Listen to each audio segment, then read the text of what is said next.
Poderia me dizer o nome deste país? Você não sabe? Disse o homem. É país de Cisco. Esta é a pintura de Cisco.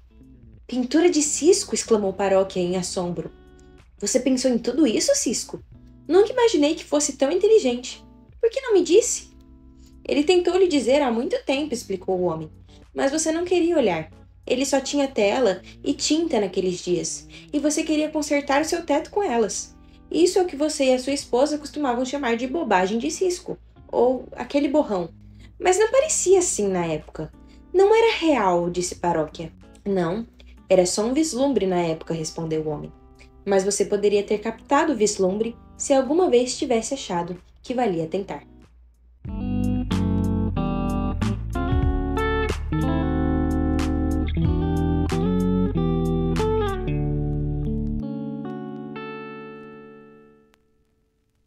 Oi, gente, tudo bem? Aqui é a Lívia do Cabeceira e eu estou aqui para falar deste livrinho aqui, chamado Árvore e Folha, mais especificamente sobre um conto de... Eu ia falar C.S. Lewis, olha, gente, tá viciada em falar de C.S. Lewis. Mas um conto específico aqui de Tolkien, chamado A Folha de Cisco. A Folha de Cisco, gente, é uma historinha aqui que tá dentro desse livro e ela é curtinha, tem umas 30 páginas, eu acredito. Ela é rapidinha de ler e ela é muito gostosa de ler, mas ela é bem mais profunda do que parece ali a princípio. Antes de começar a contar a história pra vocês, pra gente falar um pouquinho sobre isso que Tolkien escreveu, né, essa jornada e essa grande analogia que ele fez da vida e da jornada da alma, da terra até o céu, assim, através dessa história, eu vou contar um pouco, assim, dos trocadilhos que ele fez com o nome dos personagens. Em inglês, por exemplo, o cisco é chamado de niggle. E lá na Inglaterra, onde Tolkien morava, niggling, o verbo, né, se referia a algo, por exemplo, você ir fazendo de pouquinho em pouquinho e nunca tá perfeito, entendeu? A pessoa que é perfeccionista vai fazendo um pouquinho, depois vai fazendo um pouquinho, depois vai fazendo mais um pouquinho. Pelo que eu entendi é isso, tá? Eu nunca tinha ouvido essa expressão, mas pelo que eu pesquisei e entendi é isso que significa. Então, na primeira tradução dessa história, o niggle foi traduzido como migalha. Aí era folha de migalha, folha por migalha, alguma coisa do tipo, né? E nessa tradução aqui eles traduziram como cisco. Eu acho que passa a mesma ideia, que essa coisa do ir fazendo de pouquinho em pouquinho em pouquinho e nunca acaba, né? Nunca tá perfeito. Nós também temos o vizinho dele, o senhor Paróquia. Paróquia em inglês é o senhor Parish, né? E tanto a palavra paróquia quanto parish no original lá significa vizinho. Ou seja, o vizinho se chama vizinho, né? O nome do vizinho significa vizinho, basicamente. Então ele faz essas brincadeiras assim com os nomes. Mas o que vai contar essa história? Quem era o Cisco e por que ele é importante? Por que ele tem uma folha? Cisco basicamente era um pintor. E ele começou tendo a visão de uma folha. Ele foi lá e começou a pintar uma folha e conforme ele ia pintando essa folha se transformou numa árvore, essa árvore se transformou em uma paisagem, né? E aí começaram a vir passarinhos, e aí desses passarinhos veio o background que ele precisava pintar, né? E aí lá no fundo tinha a floresta e as selvas e não sei o que, e o vento levando as folhas e montanhas cheias de neve. Tudo isso foi sendo criado cada vez mais e aparecendo uma grande visão do que o Cisco queria transmitir naquela tela que ele estava fazendo. A imagem foi ficando tão grande, tão grande, tão grande que ele estava usando assim escadas já para pintar e ele nunca terminava. E ele gostava de folhas, ele achava bonito, ele queria conseguir capturar exatamente a beleza de cada folha, então cada detalhe. Então ele era muito detalhista, ficava ali nos detalhes, então parecia que ele nunca ia conseguir terminar aquela obra, né? Aquela coisa que ele tinha, aquela imagem que ele criou na cabeça dele e que ele queria passar para a tela. Até porque o Cisco, apesar de ele não ligar tanto assim pro vizinho dele, o senhor Paróquia, né? A gente vai ver que o senhor Paróquia também não ligava tanto assim pro Cisco, porque o senhor Paróquia ia lá o tempo todo na casa dele dele, na casa do Cisco, pedir ajuda com alguma coisa. Ai, minha casa tá com vazamento. Ai, a minha esposa tá doente, eu preciso que alguém vá na cidade chamar um médico. Ai, porque isso, ai, porque aquilo. E nunca ligava pra pintura do Cisco. Ele não percebia que o Cisco tava ocupado com uma coisa muito importante pra ele. E ficava lá e não interrompeu o Cisco. E apesar do Cisco ficar tipo assim, nossa, esse cara, que cara chato, fica me interrompendo, ele se sentia compadecido toda vez e parava a pintura dele para ir ajudar o Sr. Paróquia, porque ele tinha um coração bom, assim, sabe? Mas o problema é que o Cisco não tinha um tempo indeterminado, um tempo infinito ali para terminar aquela pintura. Ele sabia que em algum momento ele ia precisar fazer uma viagem, uma jornada, ele tinha uma jornada ali e ele tava enrolando para chegar nessa jornada, mas ele sabia que ia ter uma hora que ele não ia conseguir mais enrolar. Ele ia precisar partir nessa jornada e então ele precisava dar conta de terminar aquela pintura. Ele tava com muito medo de não terminar a pintura antes do dia da jornada chegar. Enquanto isso, ele sendo interrompido pelo Sr. Paróquia, né, e outras pessoas ali que iam cobrar alguns favores dele, a maioria relacionado ao Sr. Paróquia, que era o vizinho dele. Até que determinado dia chega lá um condutor e diz que chegou lá para levar ele na viagem dele. Eu vou ler aqui para vocês mais ou menos como é que foi essa conversa. Venha comigo, disse ele. Sou o condutor. Condutor? Condutor? Balbuciou ele. Condutor de quê? Seu condutor. E de seu vagão. O vagão foi chamado há muito tempo. Chegou finalmente. Está esperando. Você começa hoje a sua viagem, sabe? Pois bem, disse o inspetor. Você vai ter de ir. Mas é um mau jeito de começar a sua viagem, deixando seus trabalhos sem terminar. Mesmo assim, podemos pelo menos dar algum uso a essa tela agora. Oh, nossa, disse o pobre Cisco, começando a chorar. E não está nem terminada. Não está terminada, disse o condutor. Bem, está acabada, até onde lhe diz respeito de qualquer maneira. Venha comigo. Então, basicamente, chega um cara lá, antes do Cisco conseguir terminar a obra dele, conseguir terminar a tela dele, e fala, chegou tua hora, minha filha, vamos, partiu viagem, vou te levar. E aí o Cisco entra num vagão e é levado a um lugar onde basicamente ele tem ali que trabalhar, tipo um hospital, um lugar ali, e ele tem que fazer alguns trabalhos manuais ali, deixou tudo pra trás, né, a vida antiga dele, e ele começa a ouvir vozes ali conversando sobre o caso dele, né, e as pessoas basicamente estavam ali julgando ele, eram 2 ou 3 vozes, se eu não me engano, estavam julgando ele ali, tipo assim, eu acho que isso que ele fez, ficar pintando a vida inteira, não foi tão legal, porque ele não deu tanta atenção para as outras pessoas. Aí outra pessoa falava assim, não, mas olha só, ele sempre ia lá e ajudava o vizinho dele e nunca esperou gratidão em troca, né? Nunca esperou isso e aquilo, né? Inclusive ele fala assim que era uma sensação estranha porque ele estava sendo defendido por essa segunda voz, que era uma voz gentil, e ele se sentia como se ele não merecesse aquilo, né? Ele fala assim, eu sei, e você, leitor, também sabe que eu não era merecedor daquilo, mas essa segunda voz estava ali meio que olhando o lado dele, né? Pensando no lugar dele e olhando as coisas boas que ele já tinha feito por outras pessoas e tudo mais.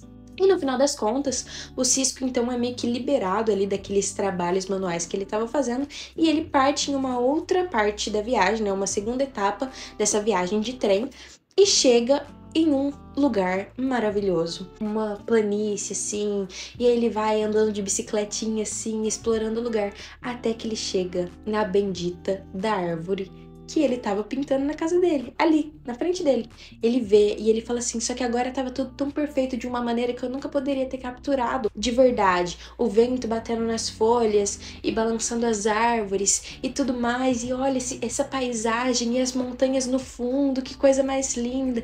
E ele começa ali a explorar aquele lugar, descobrir coisas sobre aquele lugar que saíram da imaginação dele, lá onde ele morava antes, estava pintando a tela. E aí, de repente, chega também o Sr. Paróquia naquele lugar, que era o vizinho dele, porque ele fala assim, nossa, eu precisava do Sr. Paróquia aqui. Inclusive, ele comenta com aquelas vozes que estavam julgando o destino dele, que estavam falando assim, ele fez as coisas lá pro vizinho dele sem esperar nada em troca. Ele fala assim, não, mas olha, o Sr. Paróquia, tadinho, ele era um bom homem, né? Ele me deu umas batatas, assim, facilitou minha vida.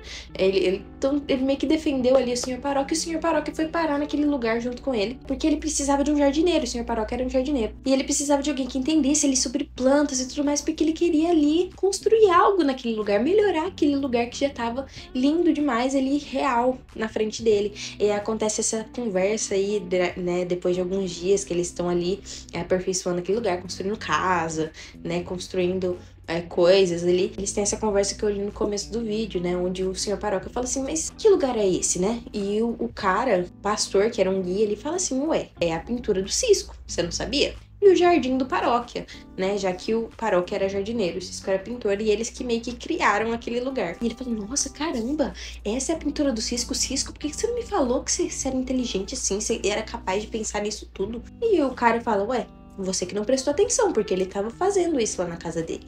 Era só um vislumbre do que poderia ser?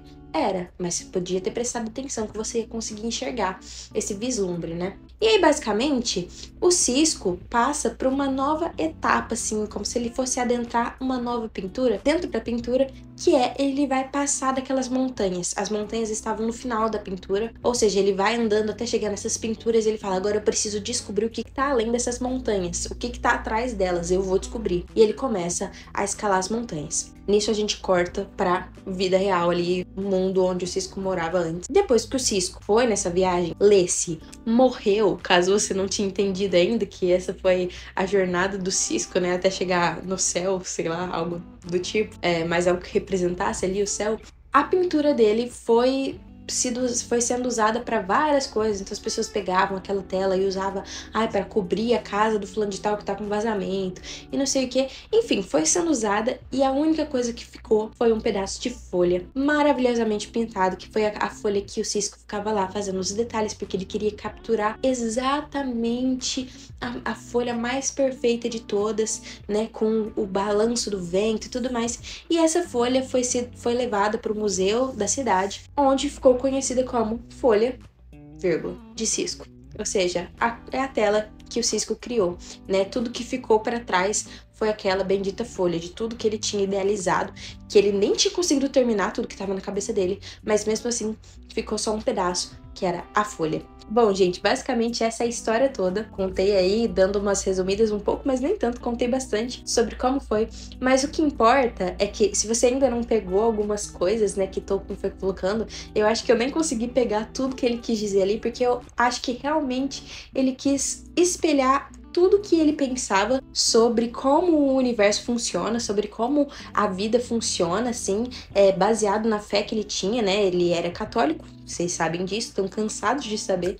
Então, baseado na fé que ele tinha, como que o mundo funcionava, como que a nossa alma, a jornada da nossa alma funcionava até chegar ali no céu. E ele também espelhou bastante da vida dele no Cisco, porque o Tolkien era um artista que nunca estava satisfeito com o seu trabalho, que tinha uma visão muito maior do que ele realmente conseguia produzir. Ele tinha uma visão gigantesca, né, uma coisa na cabeça dele, tipo, eu preciso entregar isso pro mundo, e ele não conseguiu terminar. Antes de morrer, ele não conseguiu terminar tudo que ele tinha na cabeça dele, tudo que ele queria apresentar, tudo que ele queria colocar ali, escrever. Ele conseguiu escrever até certa metade, até certa parte. Ele era muito perfeccionista, procrastinador, ele mesmo falava isso. Ficava trabalhando ali em partes pequenas por muito tempo, porque nunca estava satisfeito com o resultado daquilo, então ficava preocupado com coisas menores, né? Enquanto que ele tinha uma visão muito maior na cabeça dele, que ele nunca conseguia chegar lá, porque ele estava ali aperfeiçoando coisas pequenas dentro de uma obra gigantesca. Se eu não me engano, na resenha que a Bia fez sobre o Dom da Amizade, que fala da história de Lewis e Tolkien, fala sobre isso, que se não fosse por Lewis, Tolkien nunca teria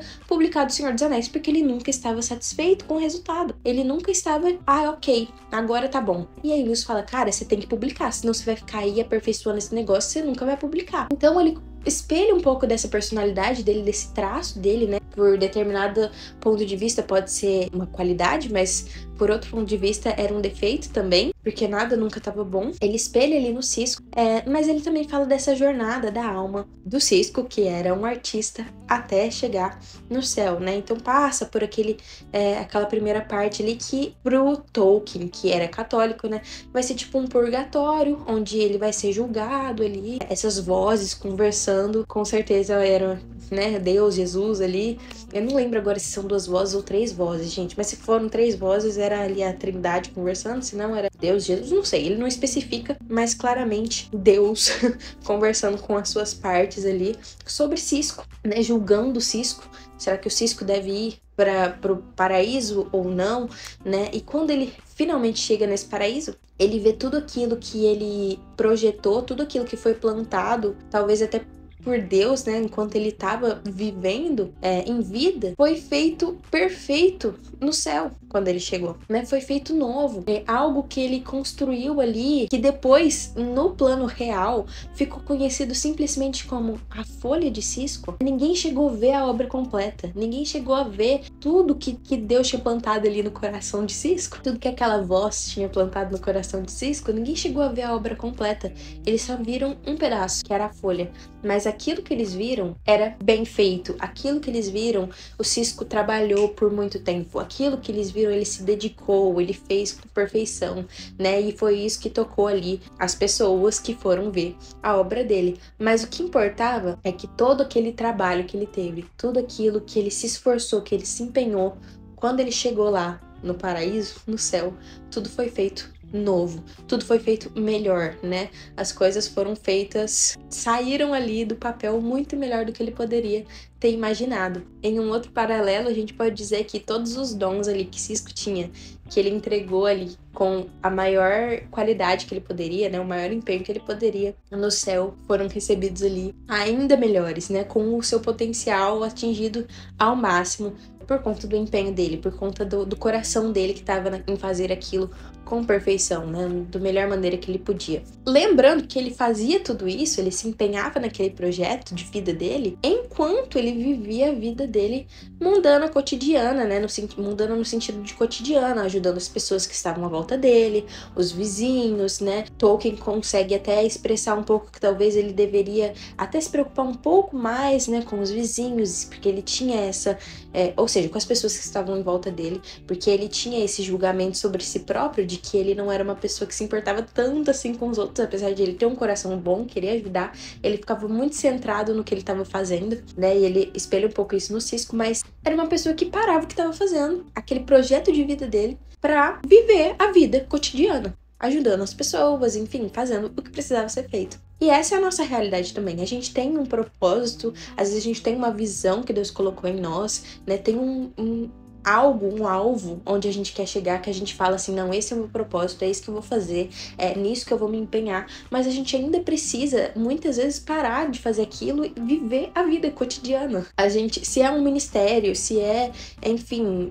uma missão, algo, a gente precisa ir parando e vivendo ao mesmo tempo, né? Então, às vezes, a gente não vai conseguir chegar no potencial total que a gente tem na nossa cabeça, porque a gente é interrompido pela vida, a gente ainda vive em um mundo, né, real, um mundo mundano, onde a gente precisa se preocupar em se alimentar, a gente precisa se preocupar em cuidar das pessoas à nossa volta, a gente precisa se preocupar com 1 milhão de preocupações aí que não deixam com que essa visão ou esse chamado, essa coisa que a gente tem no nosso coração, seja cumprida assim da maneira exata que a gente tem na nossa cabeça, ou às vezes não na nossa cabeça, mas que é a visão que Deus colocou no nosso coração, é o nosso objetivo, chegar em um lugar assim inalcançável. Talvez a gente não vai alcançar, mas lá no céu vai atingir um potencial ainda maior, entende? Eu não sei se consigo explicar exatamente essa visão, assim, mas é como se quando você chegasse lá, tudo aquilo que você fez, né, de bom, tudo aquilo que você faz pra Deus, né, com o objetivo, assim, é feito novo, é feito melhor. Mas o impacto do que você fez aqui na Terra também fica, mesmo que você não consiga fazer tudo. E mesmo que o que fique seja só uma parte do que você fez, ainda assim gera um impacto na vida das pessoas. Então, é basicamente isso, gente, a história do Cisco. Espero que vocês tenham entendido o que eu tentei explicar, assim. Mas eu acho que vale muito a pena a leitura para vocês tirarem as suas próprias conclusões, vocês terem a própria leitura. Gente, é super rapidinho de ler. Umas 30 páginas de verdade, assim, e é muito gostoso de ler. Não é texto difícil e puxado, apesar da profundidade. É uma historinha bem básica, assim. É um vocabulário fácil. Tolkien fez tudo muito lúdico, assim, imaginativo, então é muito legal de acompanhar a historinha do Cisco. Então eu espero que você leia, que você tire aí as suas próprias conclusões e venha aqui comentar comigo, discutir o que você achou, o que você pensou dessa história, qual lição mais você conseguiu tirar dessa história, porque eu tenho certeza que ainda tá cheia de riqueza. E é isso, espero que vocês tenham gostado. Um beijo e até o próximo vídeo.